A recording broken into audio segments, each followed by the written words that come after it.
Hey guys, we are going live today. Just a general live to answer any questions that you may have as relates to mortgage lending. This is the first time that I have ever done this, but as we said in January, we are going live in 2025. I am your loan officer, Loans by Natasha Robinson, MLS number 332074. I know they are telling everyone we are here. Hey Keith, this is new. I am never on TikTok and I don't do lives. So I am coming on today to see if you guys have any mortgage questions, anything you guys need to know about interest rates, about properties, whether you should buy now. You guys can tune in and ask any questions. Will I be able to hear people if they have questions? It'll leave it in the chat below. Oh, they put it in the chat. Yeah. Got it. Encourage more viewers to share. Okay. And I know that we are going live on Instagram and Facebook as well. Guys, I'm doing something different today. So I am here to answer any questions. There's no such thing as a bad question. I have another loan officer in the room. I'll put it on a blast. Hi. Who are you? Alea McDaniel. If anything, I'm just brand new to the game, so I'm just right with you guys, figuring it out along the way. So any questions? Yeah, just ask both of us, I guess. Got it. She is a licensed loan officer, and she is here today from Clark, Atlanta. Woo! Yes, so we are here to answer your questions. She is doing it the smart way. She is coming in to learn. So some of your questions will help her along as well. And once again, I know this is new. I do have someone watching my Instagram. So if you guys have questions there, she'll let me know. But we just gonna hang out with you guys for a little while. Nothing special. I have been told that I am full of knowledge and expertise. I don't know if you guys know, but I'm licensed in 19 states. I don't know them all by heart, but definitely New York, New Jersey, California, Michigan, Wisconsin, Indiana, Tennessee. I don't know why, but I am licensed in Oregon, Texas, Georgia. So those are some states that I know by heart. Arizona is a state that I am licensed in as well. So if you guys need mortgage needs, I can help you in all states. Hey. I appreciate everyone for joining. I'm just here today as a loan officer to answer questions, but I don't know how TikTok works because I don't see any questions. And I know that you guys have some questions. So if you have questions, feel free. You guys can follow me on Loans by Natasha at Instagram, where you will see a series of videos. I do a mortgage move every Monday at 6 p.m. In addition to that, at 12 o'clock on Tuesdays, I do a luncheon loan. Today we had some technical difficulties, so we didn't have a topic. So we are just going live in 2025. So once again, new to TikTok. So if you guys have any mortgage questions, you need a 580 credit score to purchase a home with 3.5% down. Having a higher score is much better for you. In addition to that, you can buy a home with a 540 score, but you would have to put 10% down. You definitely want to save. You want to make sure that you get pre-approved, not pre-qualified. A pre-approval is something that you get that lets you know if you qualify for a mortgage. And guess what? We do what's called a soft pull. So everyone that's out there that's super scared to buy in this market because they're listening to everyone that doesn't own houses. Yes, that's what's happening. People that don't own houses are giving bad advice.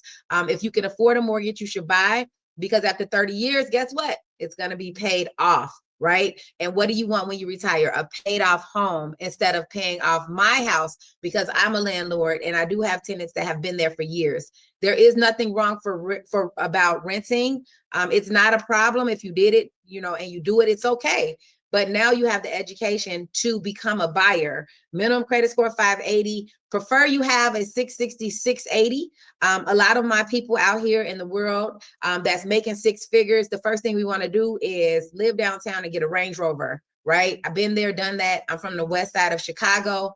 So with that being said, you definitely can purchase your home, and you only have to live in the home for 1 year. And after that 1 year, then you can go and move downtown, right? And you can do and live your best life. And just so you guys know, I know before rates got crazy, a Range Rover, when they were only $95,000, gave a lease of $1,600, and you can purchase a home for about $200,000 and get a $1,600 mortgage. And you can, after a year, rent that house out for a good 2,500, and this is just a generic scenario. We're just talking here. And now you have $800 in profit that can go towards the Range Rover. And now you're purchasing a property, like Jamal King says, for an asset. So if you're able to purchase a property and over time it can make you $2,500 and you want to get a G-Wagon, that's your choice, but try to buy some real estate. I know we work hard every day because we deserve it and we deserve all these nice things, but we also deserve to not have to work. Yeah. You know, we deserve to not have to work. And the way we do that is utilizing real estate to build wealth. If you're in Chicago, we are having an event, a home buyer event. It says to see the comments, it's telling me to do something. You said what? Somebody asked a question. Oh my God, where is it? If I have zero saved, what's my best option to buy a home? Thank you, Alaya. My first question on TikTok. Oh my God, oh my God, oh my God. So yeah, so if you have $0, you definitely want to save some money because as a landlord, something is gonna go wrong, right? So you can qualify for what is called a down payment assistance, right? Down payment assistance is additional funding that you can get in your state where it will allow you to purchase a home. In addition to that, you can have a great realtor that can negotiate the seller to pay all of your closing costs as well as your broker fees. So I'm going to break that down for you. When you purchase the home, you have three things. You have your buyer commission that you have to pay, which can be paid by the seller. You have closing costs that you have to pay that can be paid by the seller. And in addition to that, you also have your down payment, which can be paid for with a grant. I still encourage everyone to have a couple of $1,000s in the bank, but you can take advantage of the down payment assistance program. So thank you so much for asking that question. That's a very good question and a common question. And guess what? If you're a college student and you just graduated and you received a degree from a 2 or 4 year university, you also don't need to be on your job for 2 years. I will count your education as time on the job. You just need an offer letter and a full-time job and your first check, and you can purchase a home with that degree as well. So just threw that in there as well. But thank you so much for asking that question.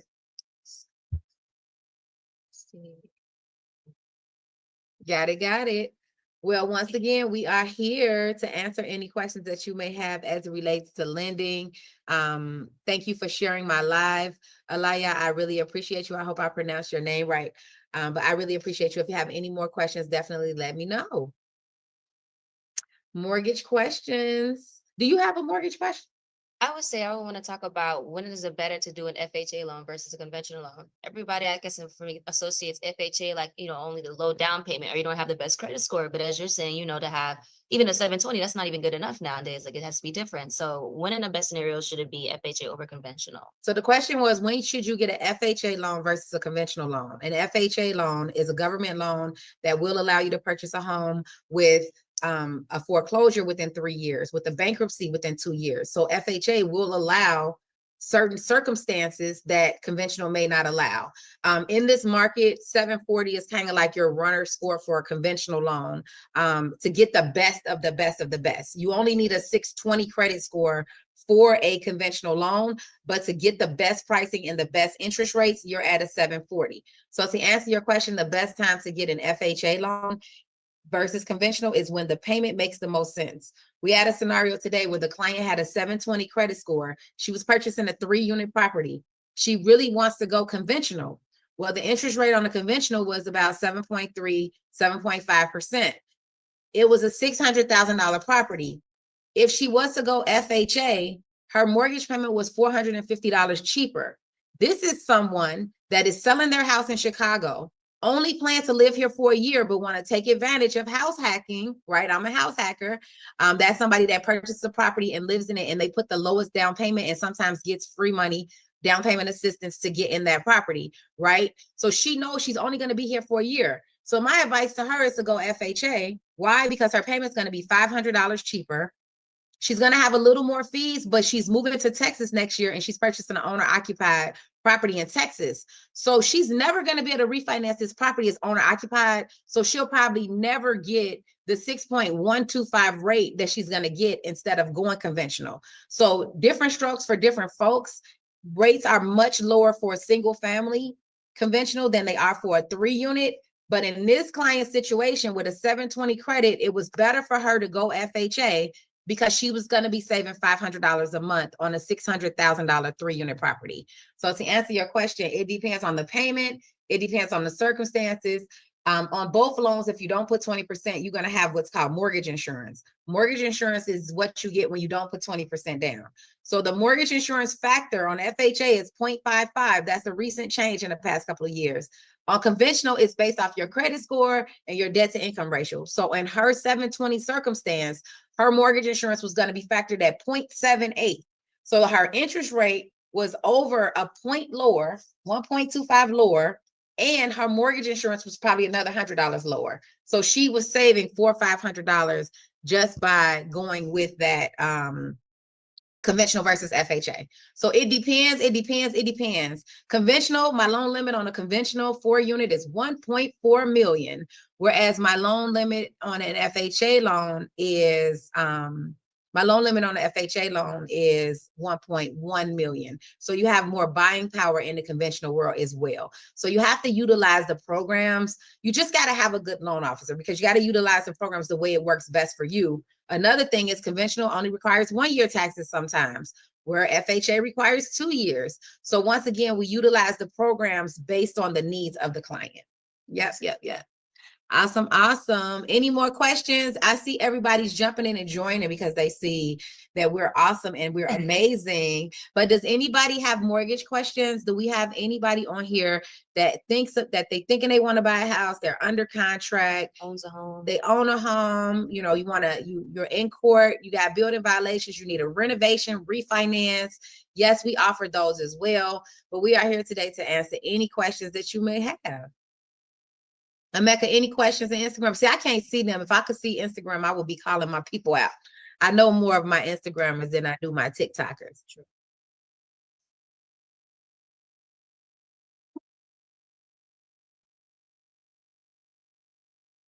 It depends. If you're looking for a house, I would say 1,500 to 2,500 at least. If you're looking for a building, you have to have what's called reserves once you get to that 3-unit property.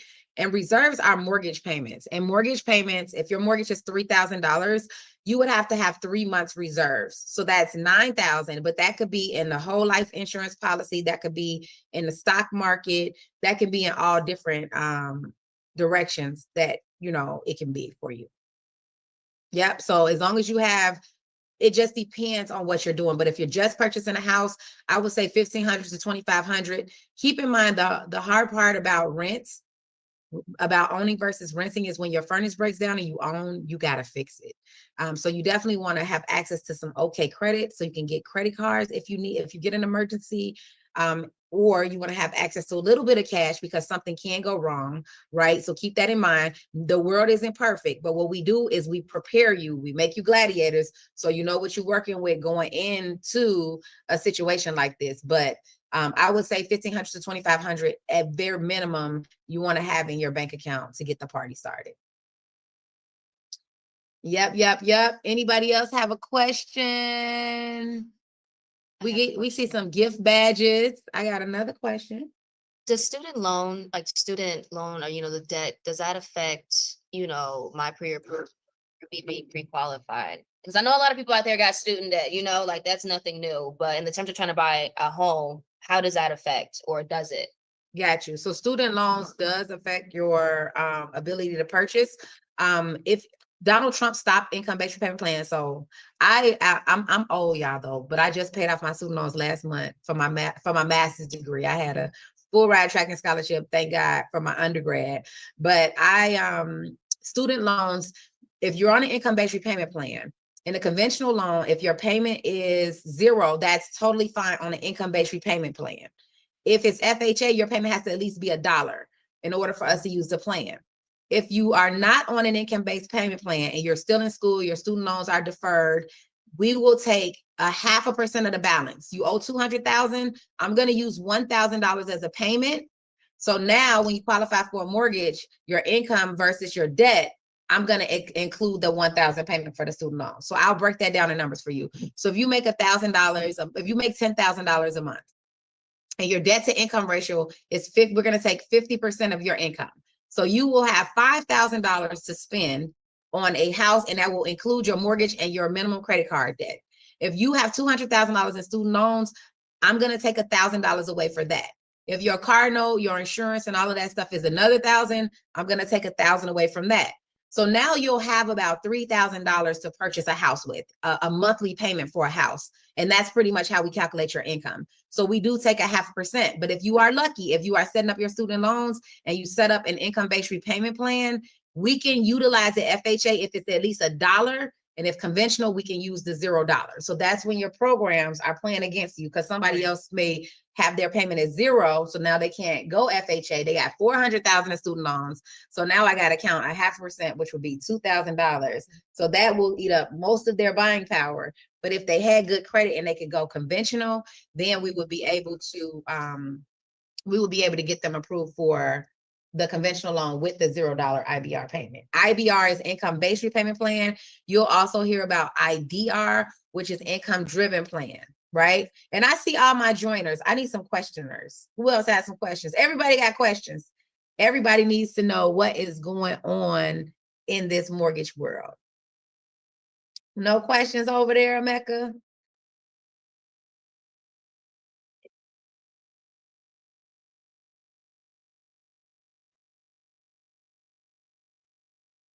Yeah.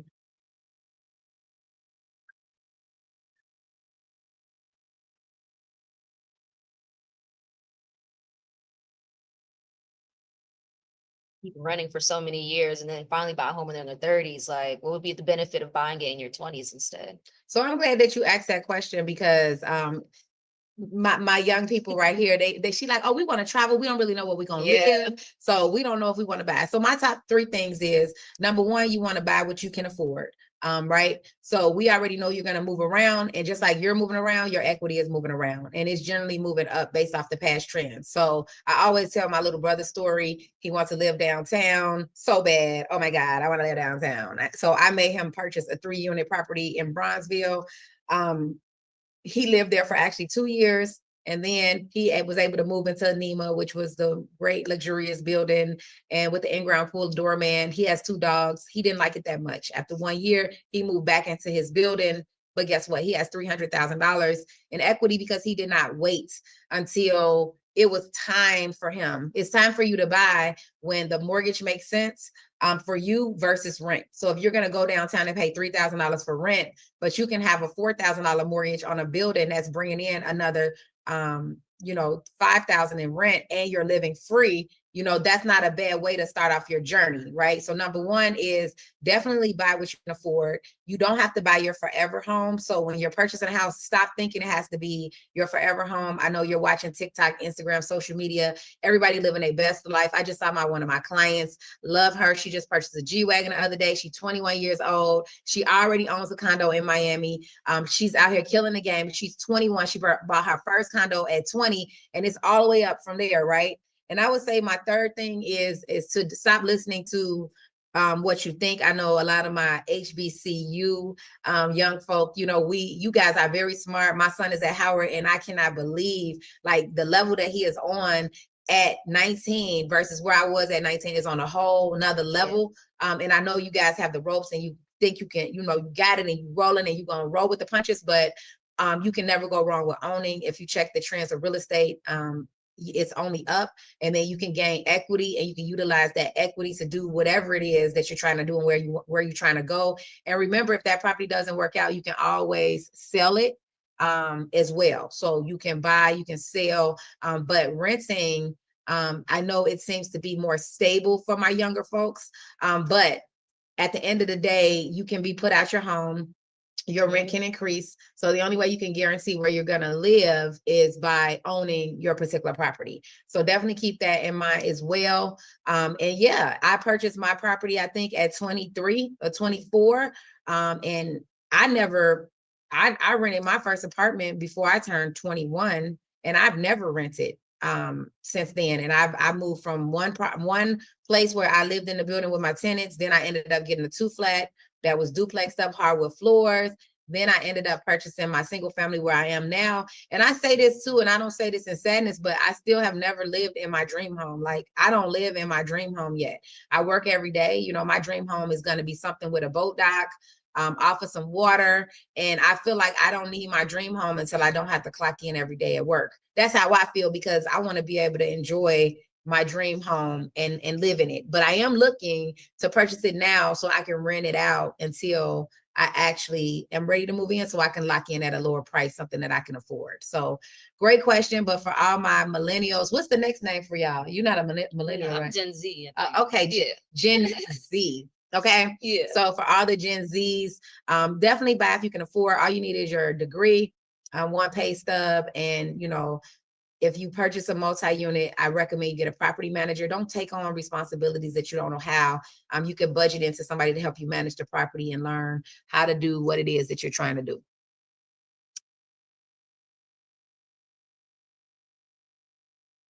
Hey, Benita Harris.